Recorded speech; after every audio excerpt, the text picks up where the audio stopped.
Eis aí, abençoados, o tema do nosso estudo nesta manhã. Cristo, o nosso alimento.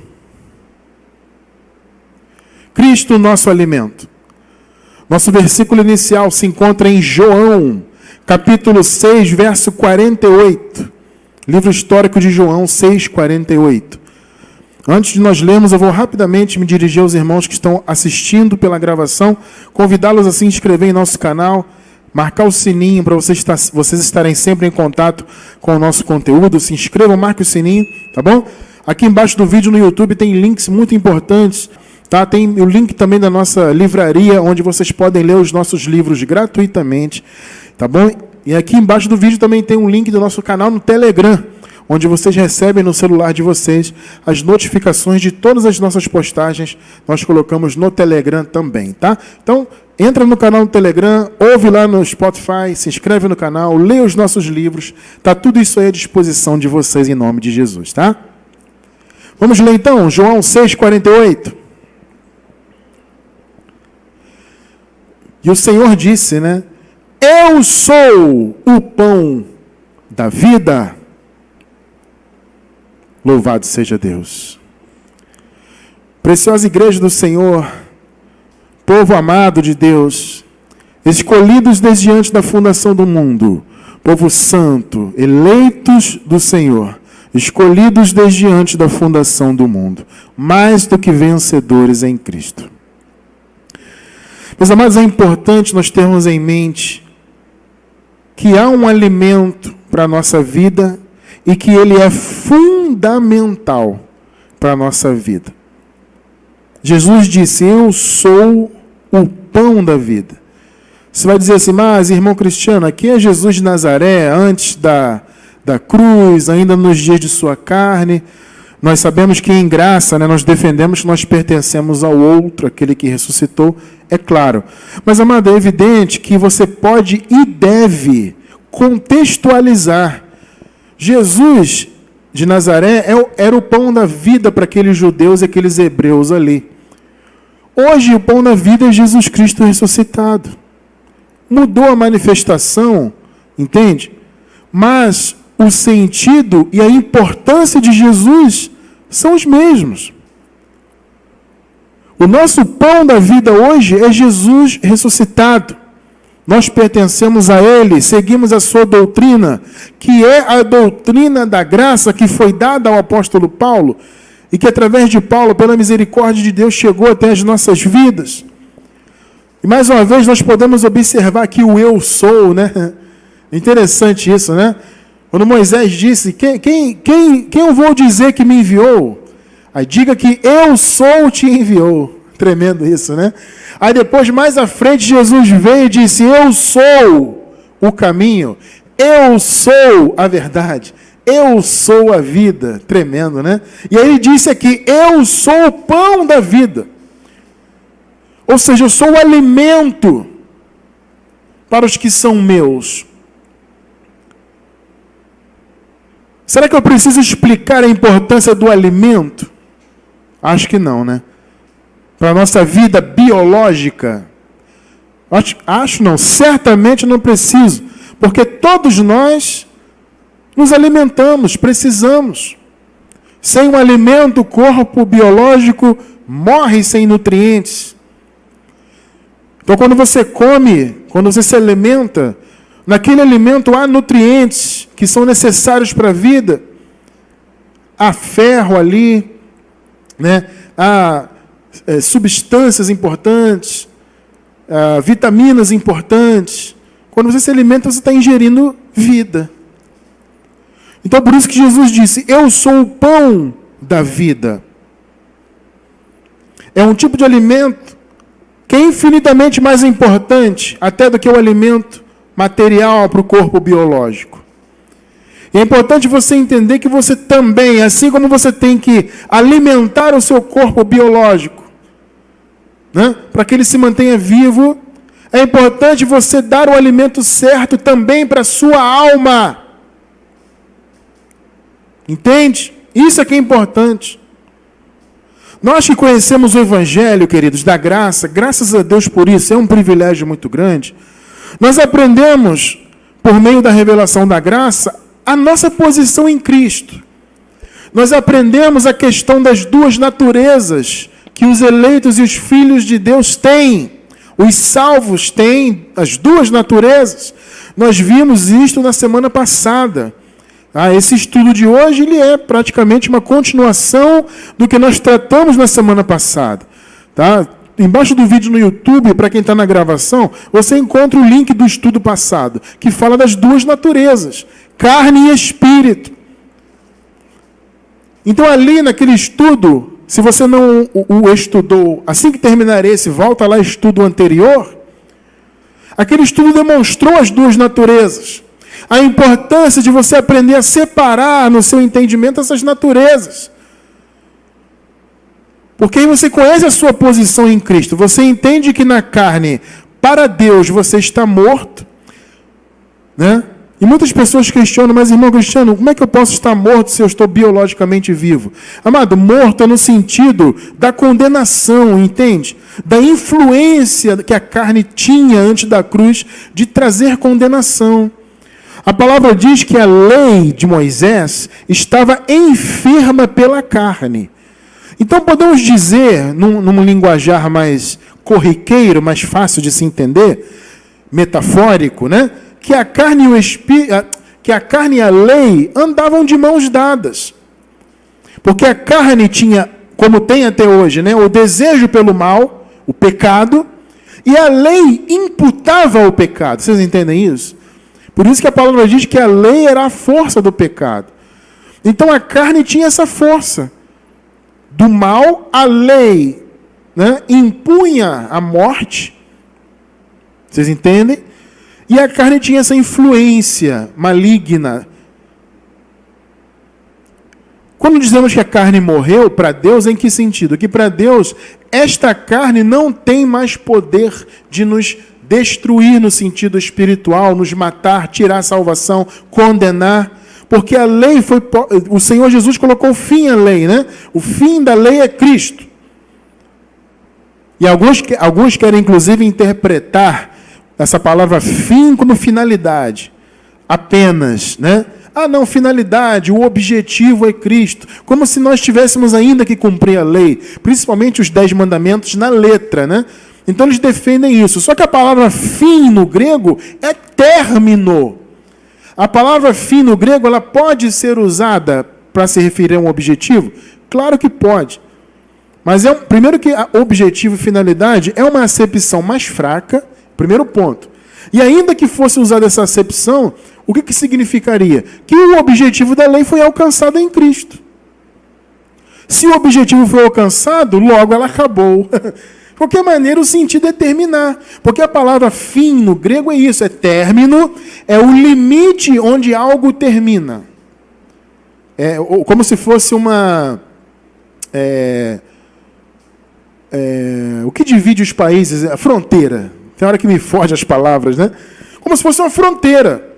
Então, a fronteira da lei, o limite dela foi Cristo. O fim acabou. Se a lei acabou, logo a lei não imputa mais os pecados. Logo a carne está morta. Vocês entendem o sentido da morte aí? É morte nesse sentido, que ela não pode mais nos condenar, ela não tem mais poder para isso. Ela foi aniquilada. A morte foi vencida. Entende? Então você entender essa posição é maravilhoso, porque aí você descansa.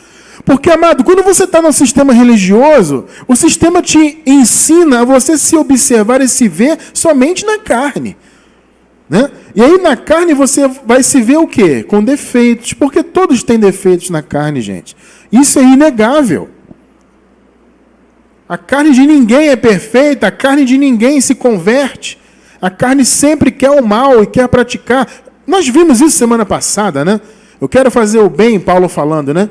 Eu quero fazer o bem por quê? Porque quem é eleito de Deus, quem é escolhido do Pai, filho do Senhor, quem pertence à salvação e já é salvo, sempre salvo, tem esse desejo natural de fazer o bem. Então Paulo fala, eu quero fazer o bem, mas o mal está comigo. O mal é a carne. Vê lá o estudo passado. Quando você é religioso, você não entende essa separação. Aí, quando você se vê na carne, como a religião nos ensina, você fica tentando controlar a carne com jejum, com campanha, com óleo ungido, com paga-preço, com isso, com aquilo, porque você tem medo da carne tirar a tua salvação. Ora, como é que eu posso ser salvo se a minha carne está cheia de defeitos, que eu tenho meus pecados, né? As minhas falhas, minhas debilidades, etc, etc, etc. Porque as pessoas na religião pensam assim, e elas acham que a salvação se perde, eterna, né? Por que elas pensam isso? Porque elas se veem na carne. Mas quando você vem para o Evangelho da Graça, e ele te revela que você tem as duas naturezas separadas por Deus, a carne, como nós vimos semana passada, ela já foi o quê? Despida, despojada. A palavra despojar no grego significa como se você tirasse uma vestimenta e jogasse fora. Esse é o sentido. A carne foi jogada fora. Ela foi desfeita no sentido de condenar, com o poder de condenar da carne. Esse é o sentido. Então ela está morta para isso. A carne não tem mais efeito contra a nossa vida em termos de condenação eterna. Então, quando você entende isso, você descansa. Poxa, a minha carne quer o mal, eu vou lutar contra ela, claro, para que ela não traga consequências nesta vida. Você não tem que estar preocupado com as consequências na eternidade, porque a eternidade já está resolvida. O salvo já é salvo, sempre salvo. Ponto. A sua, a minha, a nossa eternidade já está resolvida. Nós somos salvos. O Senhor nos salvou, nos reconciliou, nos abençoou, etc, etc, etc.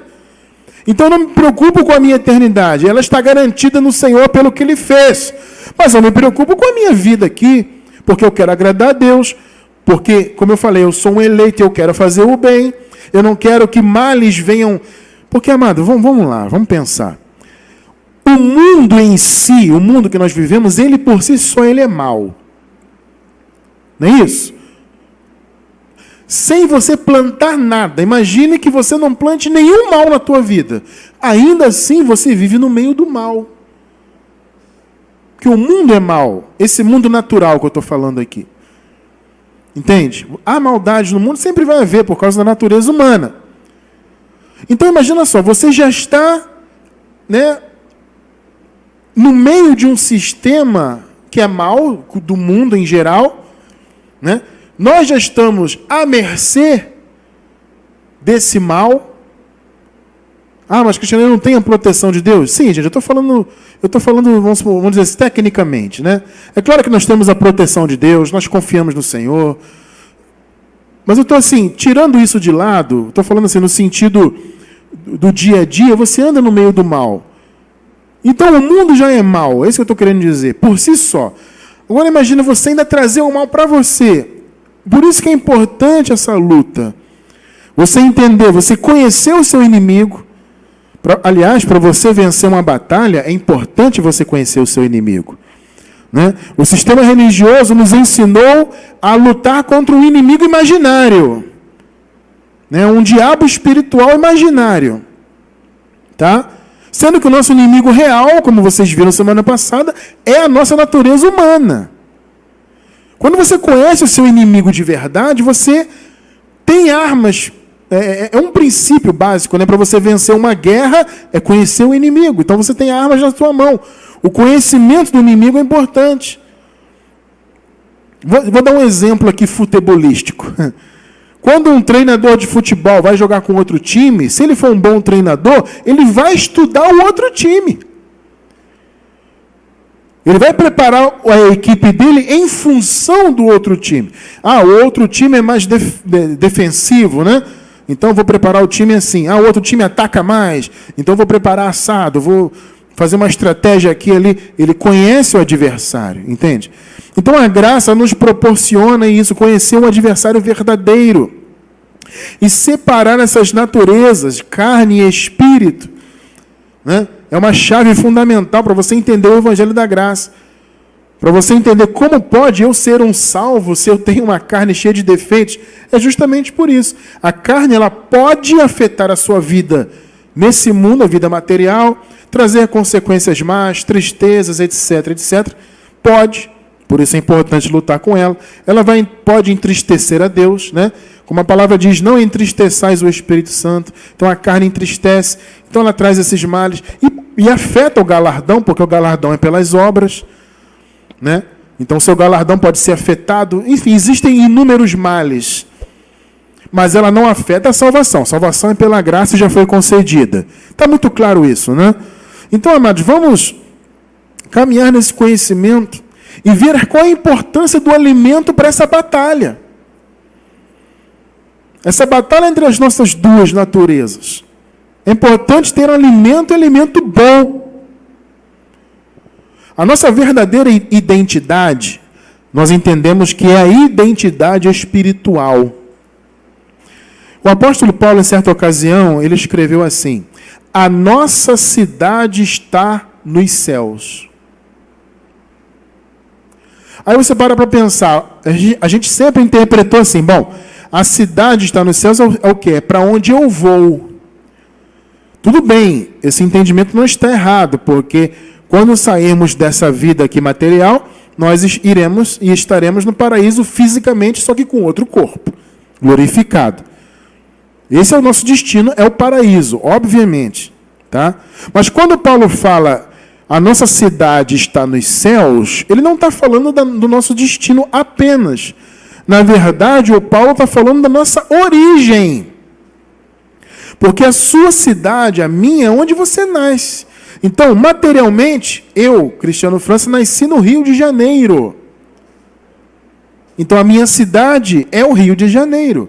Eu posso morar em outros lugares, mas a minha cidade natal é o Rio. Outros nasceram em São Paulo, outros nasceram na Bahia, outros nasceram no Acre, Minas Gerais, e Portugal, e por aí vai. É a sua cidade natal. Então, a nossa cidade está no céu significa o quê? Que nós viemos de lá. A nossa verdadeira identidade é espiritual. Por isso que o apóstolo Paulo chama esses de celestiais.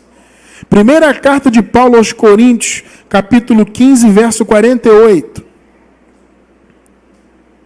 Vejam aí, ó. Qual o terreno? O terreno aqui é a carne, é Adão, é o primeiro Adão. Tá? Esse é o terreno. Quem é o terreno? É aquele que tem origem terrena. Mas, Cristiano França, nós também não temos a origem terrena? Sim, mas como eu disse para vocês, a nossa verdadeira identidade é a celestial.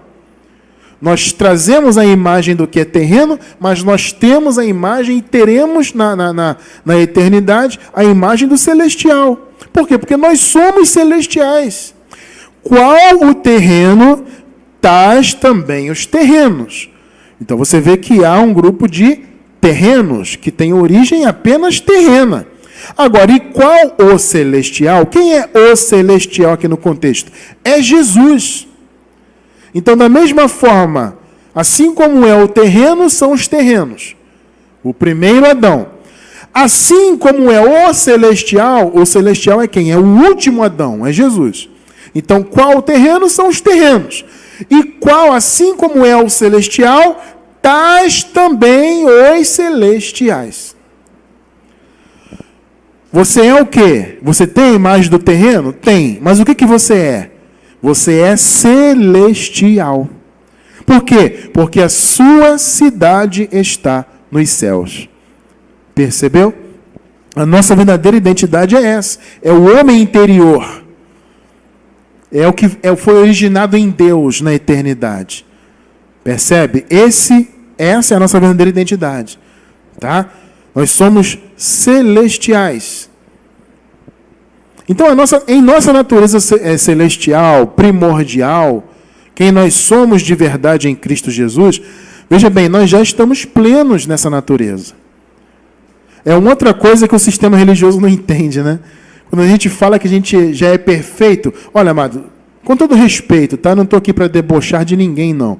Mas se você for, por exemplo, num irmão assembleano, eu estou citando a Assembleia de Deus porque é uma congregação extremamente legalista, infelizmente, né? E com uma visão bastante envolvida com o antigo pacto, né? Eles misturam bastante os pactos. Tá? Eu fui pentecostal, então eu posso falar. Eu vivi muito no meio disso aí. E até hoje eles são assim, né?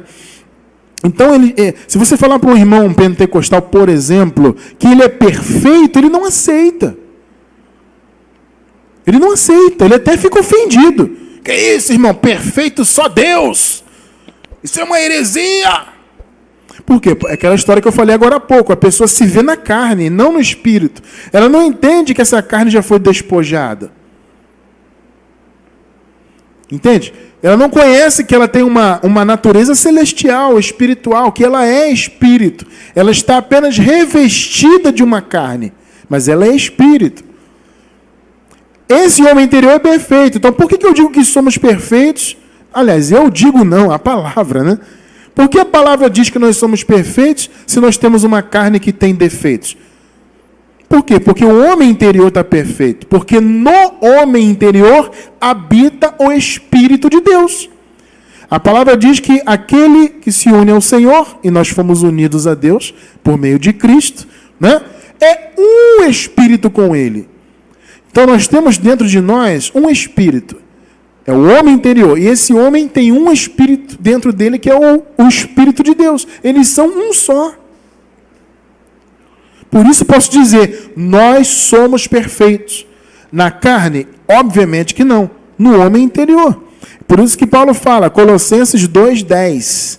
Esse é um clássico, esse versículo aqui é clássico na graça, né? Mas para quem nunca leu, leiam conosco agora. Olha. E estáis perfeitos nele, completos, nada falta, que é a cabeça de todo principado e potestade. Vem aí, ó, estáis, o que está escrito aí, amado? Estáis perfeitos. Perfeitos. Agora veja essa palavra no grego. Coloca aí no telão, amado. A palavra perfeito aqui em português, ela vem do grego pepleromenoi, é a palavra que aparece aqui nesse texto em Colossenses, que vem da raiz pleró, que significa cheio até o topo, completo, preenchido com abundância. Olha só, amado, em Cristo, qual é a nossa posição em Cristo? Nós estamos cheios até o topo, até a borda. É como um copo que está cheio de água até em cima, não tem espaço nenhum. Está completo, está preenchido, está perfeito, nada falta. Vocês estão percebendo a preciosidade disso? É a sua posição espiritual, é quem tu és no Espírito. Perfeito. Perfeito. Completo, nada te falta. E aí nós nos lembramos de quê? Daquela palavra profética lá do Salmo 23. Tem muitas pessoas, abençoados, que usam o Salmo 23 como uma reza. Eu falo isso porque eu mesmo fiz muito isso, né? O pastor, irmão, vamos orar o Salmo 23. O Senhor, o meu pastor, belele, belele, belele, belele. E eu acho que tem até hoje o Salmo 23 todo decorado. Porque eu usava, assim como os demais irmãos da época, o Salmo 23 como uma reza, uma vã repetição. Assim como nós usávamos também o Salmo 91, né? Aquele que habita no esconderijo do Altíssimo, a sombra do Onipotente descansará. Direi do Senhor, Ele é o meu Deus, o meu refúgio, a minha fortaleza. E aí a gente ficava repetindo aquilo como uma reza. Salmo 91, Salmo 23, etc., não são rezas. São palavras proféticas e que já foram cumpridas. Já foram cumpridas. Cristo já cumpriu a lei e os profetas. E nós entendemos essa palavra aqui como uma palavra profética. Salmo 23, 1. Vejam só. É conhecidíssimo, né? Mas não adianta você conhecer o versículo. Você tem que saber aplicá-lo. Então veja. O Senhor é o meu pastor. É o meu guia, a minha direção. Agora veja a palavra. Nada me faltará. É uma palavra profética ou não é? É. Se ela já está cumprida, então eu tenho que mudar a minha confissão. O que eu tenho que dizer agora? O Senhor é o meu pastor. Nada me falta. Sim ou não? nada me falta. Mas, Cristiano, está escrito faltará. Claro, é profético, está lá antes do cumprimento. Está apontando para o futuro, nada me faltará. As pessoas, abençoados, levam isso aqui muito para o lado material da coisa. Gente, isso aqui não é material. Tá? Ainda que seja uma bênção, que nada lhe falte materialmente, glória a Deus por isso. Eu recebo, espero que realmente nunca lhe falte nada materialmente, especialmente para você que é um semeador, porque você vai plantar e vai colher. Só que a visão aqui é espiritual, abençoado. Essa palavra aqui não tem a ver com conquistas materiais. Ela tem a ver com a conquista espiritual que o Senhor deu para o seu povo. Então, quando o apóstolo diz, estais perfeitos nele, ou seja, estão completos, estão cheios, o que significa isso? Nada falta. Em Cristo nada nos falta. Então, o Salmo 23 está cumprido em nossas vidas. Então, na nossa natureza primordial, no homem interior, nós somos perfeitos, estamos plenos e completos. Isso significa o quê? Que nós somos abençoados. Agora, observe, a palavra diz o quê? Que nós somos abençoados com todas as bênçãos. O que isso significa? Que nada nos falta. Espiritualmente, estamos plenos.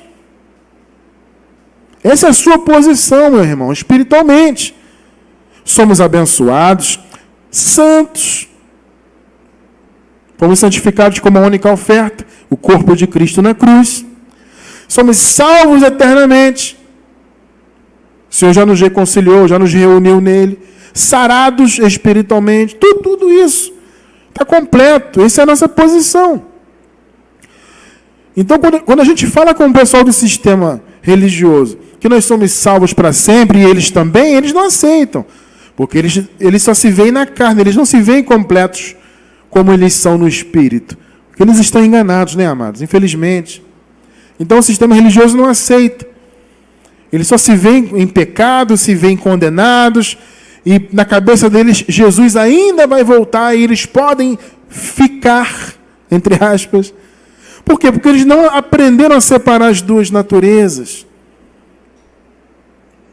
Ora, quando a gente entende isso, a gente entende que o nosso espírito está pleno, completo, já é salvo, sempre salvo. Já pertence a Deus, já está sentado em lugares celestiais. E você separando a sua carne, você sabe que se sua carne, você deixar ela à vontade de fazer o que ela quiser, obviamente você vai colher na carne os males, e é isso que ninguém quer. Então é importante, abençoado, que o teu espírito que é perfeito tem alimento bom na mão dele para ele dar para a nossa alma. Porque, amado, como nós vimos semana passada, eu vou relembrar aqui um versículo muito importante. Existe essa batalha da carne contra o espírito. A carne está morta para Deus em termos de condenação? Tá. A carne não tem mais poder para nos condenar. Ela já foi despojada.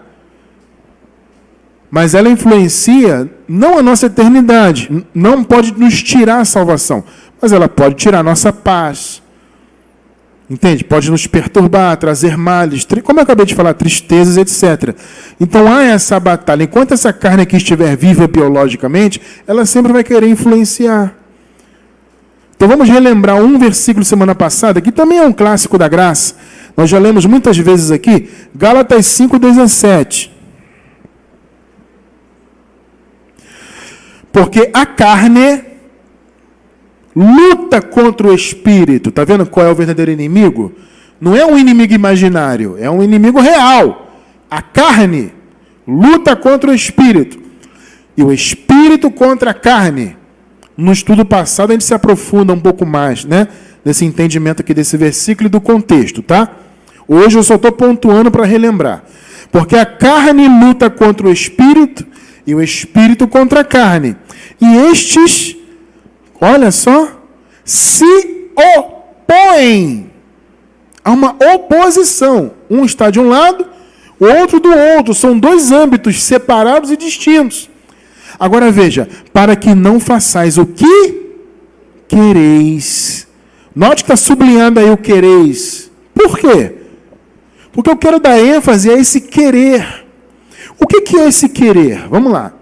Esse querer é o desejo da nossa alma de fazer o bem. Por que, abençoado? Porque a nossa alma, ela tem origem em Deus. A nossa alma, ela é o conjunto das nossas experiências humanas. Sim, é. Mas a origem dela é celestial, eu entendo assim. Por quê? Porque nós somos filhos de Deus. Então, nosso verdadeiro homem interior é o Espírito, né? Nossa verdadeira identidade é o Espírito. É o homem interior. Esse homem interior tem a alma. Como filhos de Deus que somos, escolhidos antes da fundação do mundo, assim como nós entendemos, nós compreendemos que a nossa alma tem o prazer pelo bem. Vocês estão entendendo isso? Então, quando Paulo fala, para que vocês não façam o que vocês querem, por que Paulo fala isso? Porque o eleito de Deus, ele quer fazer o bem. Aí você se lembra do que nós vimos semana passada, né? O Paulo fala, queremos fazer o bem, eu quero fazer o bem. Porque eu sou eleito de Deus, a minha alma é boa, eu quero fazer o bem, mas o mal está comigo. Essa é a luta. De um lado está a carne, natureza humana, as influências, os desejos da carne. Do outro lado está o espírito, que é perfeito. E no meio dessa batalha aí está a alma. A alma seria esse campo de batalha. Só que a alma do eleito, repito, ela é boa, porque ela é de Deus. Então ela quer fazer o bem, mas a carne fica influenciando. Entende? E aqui é exatamente o ponto de hoje. Porque, como eu falei semana passada, o eleito de Deus, ele até eventualmente faz o mal. Ninguém está livre de fazer, irmão. De praticar um mal, de às vezes sentir um ódio. Isso acontece. É saudável? Não. Você não deve sentir ódio, por exemplo, tá? Mas vira e mexe, você pode sentir um ódio, você pode fazer um mal qualquer, tá? Existem, na semana passada nós vimos muitos exemplos que tem na Bíblia de obras da carne, etc. Um eleito de Deus, eventualmente, ele até pode, e muitas das vezes até faz, mas ele não aprova. Por quê? Porque a alma é boa. Mas ele faz por quê? Porque muitas das vezes a carne está alimentando a alma. E esse é o ponto de hoje. Existe o alimento mal da carne, que no caso, nesse sentido que eu estou falando, são as influências malignas da carne na alma? Sim. Essas influências dos desejos da carne na alma, vamos dizer que são alimentos, só que são alimentos ruins, podres, que trazem más consequências. Agora, por outro lado, tem o Espírito, que ele também fornece alimento. Mas eu pergunto para você, como que o Espírito vai fornecer alimento se ele não tiver o alimento? A carne já tem os alimentos dela, naturais. Os desejos, as inclinações, o mal já está lá. Ah, o Espírito também tem? O Espírito tem, mas ele tem que fornecer, ele tem que ter algo para fornecer. Então, a carne e o Espírito, por assim dizer, podemos dizer que eles são despenseiros. Eles vão lá, abrem a despensa. É uma metáfora, tá, gente? A carne vai lá, abre a despensa, pega o mal. O Espírito abre a despensa e pega o que é bom. Mas para o Espírito pegar na despensa, tem que ter lá o alimento. Esse é o ponto de hoje. Quem é o nosso alimento? É Cristo. Então, a nossa alma, amado, ela tem que receber o bom alimento que vem do Senhor. Agora, se nós não tivermos essa preocupação em nós, de sempre estarmos colocando esse alimento, estamos nos colocando à disposição desse alimento, para que o Espírito possa pegar na despensa e nos dar, a carne sempre vai ter o alimento nela lá e sempre vai querer jogar em nossa alma. Então, alimentar-se espiritualmente é importante, para que o nosso homem interior, que já é perfeito, possa pegar todo esse alimento maravilhoso e nos dar na alma, para que esse alimento bom venha sobrepujar e retirar o alimento ruim da carne. O nosso espírito, que é um com o Espírito de Deus, ele tem que encontrar na despensa alimento. E que alimento é esse? É Cristo. E Cristo é o quê? É a palavra. Vocês estão entendendo? Cristo é o nosso pão. Você tem que comer desse pão para que teu espírito possa sempre ter alimentos e poder lutar contra os alimentos do mal, para que a nossa alma receba esse bom alimento. Vocês estão entendendo, amados? Veja só, Jesus, ele é a videira, como ele falou, né? E os eleitos dele são os ramos. O ramo está ligado à videira, ele recebe o alimento, né? A videira é o quê? É o caule, vamos dizer assim. Aquele ramo, o ramo mesmo, né? Eu ia falar outra palavra, me fugiu agora. Mas aquele raminho, aquele bracinho lá da árvore que está lá, o galho, essa é a palavra, né? O galho que está lá, conectado, ele está recebendo o alimento que vem da raiz. Quem é a raiz? É Jesus. Então o alimento vem e penetra também nos galhos, nos ramos. João 15, 5. Eu sou a videira. Olha o eu sou de novo aí, né? Eu sou o caminho, a verdade, a vida, o pão da vida. Eu sou a videira. Vós sois os ramos, os galhos. Quem permanece em mim e eu nele, esse dá muito fruto, porque sem mim nada podeis fazer. Note aí, ó, quem permanece em mim. Amado, o que é permanecer no Senhor? Vamos raciocinar. Permanecer no Senhor é permanecer na sua palavra. É estar sempre buscando a sua palavra. A palavra é o alimento. Entende? A palavra, ela penetra na raiz. Não é por acaso que a palavra ela é comparada na Bíblia à água. Nós já estudamos isso aqui muitas vezes, né? Recentemente nós fizemos um estudo sobre batismo, né? A verdadeira visão do batismo na nova aliança. Eu vou deixar embaixo do vídeo no YouTube aí o link do estudo sobre batismo. Foi recente, agora há pouco tempo. A gente fala disso, da água que é a palavra. O Senhor lavou a sua igreja pela lavagem da água pela palavra. A palavra ela é a água. A água penetra na raiz e vai até o caule, até os ramos. Estão percebendo? Estar em Jesus é estar sempre ligado à sua palavra, que para nós hoje é a graça. Veja o que o salmista fala aqui, ó. Mais uma vez vamos recorrer ao Salmo. Salmo 1, versículo 3. Veja só que linda essa palavra aqui. Vamos lá. Pois será como árvore plantada, ou seja, aqueles que dão frutos, né? Aqueles que estão ligados à palavra, serão como árvore plantada, olha aí, amado. Perdão, queridos. Pois será como árvore plantada junto a ribeiros de águas. Opa! Olha a água aí. Você está sendo comparado, nós estamos sendo comparados a uma árvore que está plantada junto à água. Ou seja, é uma árvore que recebe alimento direto, a qual dá o seu fruto no seu tempo. Ou seja, para você dar fruto, tem que estar ligado à videira, para que você receba água no seu, que você quer o ramo, que é o galho. Você está vendo essa metáfora, como ela é maravilhosa? Nós seremos como árvores plantadas junto a ribeiros de águas, a qual dá o seu fruto no seu tempo, e suas folhas não cairão, e tudo quanto fizer prosperará. Eis aí a palavra para a tua vida. Está escrito e é para você. Mas é para quem está ligado à palavra, ao alimento. Então Jesus, ele diz o quê? Eu sou o pão.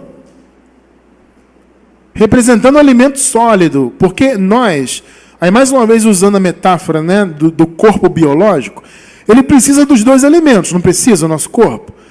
Do alimento líquido e do sólido. Os dois são fundamentais. Você não pode só ingerir líquido. E você também não pode só comer comida sólida. Você tem que beber e comer. Jesus é esse alimento completo, porque Ele é a nossa água e Ele é o nosso pão. Mais uma vez, o que é a água na Bíblia? A água é a palavra. Veja só, João 1,14.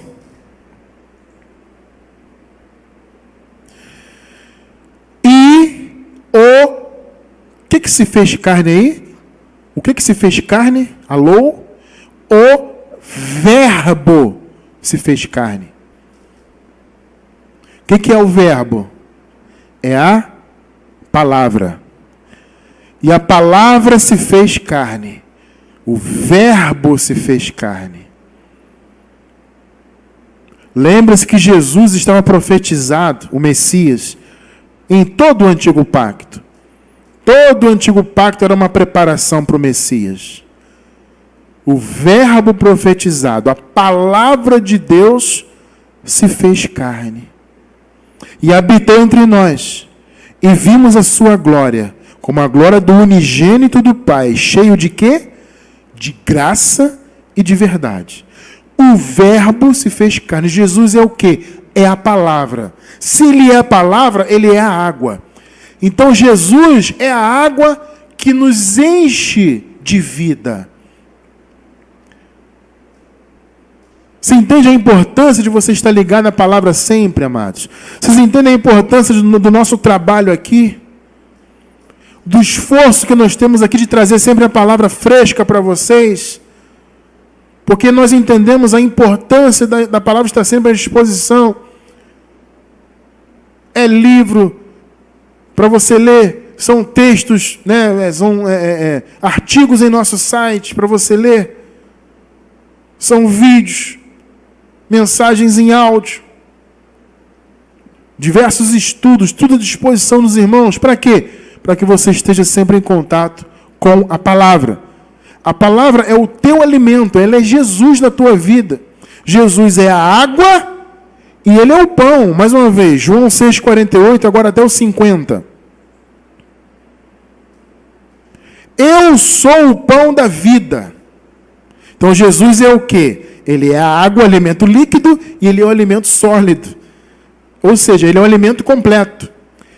Eu sou o pão da vida. Vossos pais, aqui ele está falando dos israelitas lá, que o estavam ouvindo lá, né? Vossos pais comeram o maná no deserto, né? E morreram. Veja só o que Jesus fala, né? Os seus antepassados, os israelitas lá no deserto, comeram pão, tá? Mas eles morreram. Agora, este é o pão que desce do céu. Ó, que palavra. Para que o que dele comer não morra. Jesus é a nossa água, Jesus é o nosso pão, Ele é o nosso alimento. O nosso alimento é Cristo e Cristo é a palavra de Deus. Permanecer em Jesus é permanecer na sua palavra. Amado irmão, amada irmã, você que está em graça, entenda. Porque às vezes acontece isso, a pessoa está na graça e aí começa a relaxar, agora estou na graça, já sou salvo, agora eu vou viver minha vida e largar. Não, amado. Tudo bem, claro que você vai viver sua vida, claro que você agora está livre do sistema religioso, está livre dos enganos lá, você está descansando em Deus, no sentido de que você não precisa mais cumprir obras da lei, ordenanças de homens, viver fundamentado em sistema, viver submetido a uma denominação religiosa. Você não precisa mais de nada disso. Mas não é por isso que você vai relaxar com a sua vida. Entende? Porque você tem um chamado, você tem um propósito que Deus deu para a tua vida, de fazer boas obras, de ativar o bem que está na tua alma, o querer fazer o bem que está na tua alma aí, ó. Na minha, na nossa. Nós fomos chamados para isso, para fazer o bem. Para sermos a luz do mundo, sermos o sal da terra. Só que para isso, amado, o nosso espírito tem que ter alimento, para que ele possa fornecer para a alma. E o alimento que o Espírito nos dá é a palavra. Então preocupe-se em estar sempre em contato com a palavra. Estude, leia, ouça, venha cultuar conosco. Não se prive disso, de oferecer o seu culto racional a Deus e receber dele o alimento. Essa é a verdadeira ceia, amado. Não é comer pão, beber suco na igreja. É você receber na sua boca a água da vida, o pão, que é Cristo, que é a palavra, que é a revelação. E contextualizando para os nossos tempos, né? Porque alguns desses textos que nós lemos foram textos lá de Jesus de Nazaré, antes da cruz, eles estavam ainda debaixo da lei, mas eu vou contextualizar e trazer para a graça. O que é hoje o meu alimento? É Jesus ressuscitado. E o que é Jesus ressuscitado? É a revelação da graça. Então o nosso alimento hoje é a palavra da graça. Então esteja sempre em contato com a palavra da graça, para que a palavra da graça sirva de alimento para a tua alma, para que o Espírito possa sempre alimentar a nossa alma com a palavra, para que ela possa vencer, para que ele, o Espírito, possa vencer as investidas da carne. Lembre-se que é uma batalha. A carne está morta para Deus no sentido de que ela não pode mais nos condenar. Ela está obsoleta, não tem mais poder de condenação. A lei morreu, a lei foi... O Senhor pôs fim à lei, aniquilou, acabou. Então pronto, está resolvido quanto à eternidade. Agora, nessa vida atual há uma batalha. Da carne que está viva, que tem desejos, que tem inclinações, que quer o mal, contra o Espírito, que é perfeito e completo. Então, a nossa alma ela tem que receber o alimento que vem do Espírito, que é a palavra. A palavra da graça é o teu alimento, é a tua força. Esteja sempre em contato com ela. Por isso eu encerro com 2ª carta a Timóteo, capítulo 2, verso 1.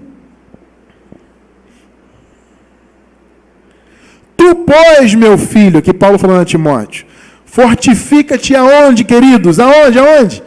Fortifica-te na graça que há em Cristo Jesus. A nossa força está na graça. A graça de nosso Senhor Jesus Cristo. Essa é a tua força. É o teu alimento, o verdadeiro alimento para a tua alma. É a palavra. Entenda, Cristo é o teu alimento. É o Cristo ressuscitado. É a revelação da graça para a tua vida. Quanto mais você se alimentar dessa palavra, mais você vai ter condições de vencer a sua natureza humana e seguir o caminho rumo à vitória, porque a vitória já foi conquistada. A nossa eternidade está garantida. Só que nós queremos galardão. Além da salvação, eu quero receber galardão. Você também tem direito. Mas o galardão para quem batalha, para quem faz o bem, para quem faz a obra do reino. Esteja atento a isso. Cristo é nosso alimento. A graça é nosso alimento e nós nos alimentamos dela todos os dias.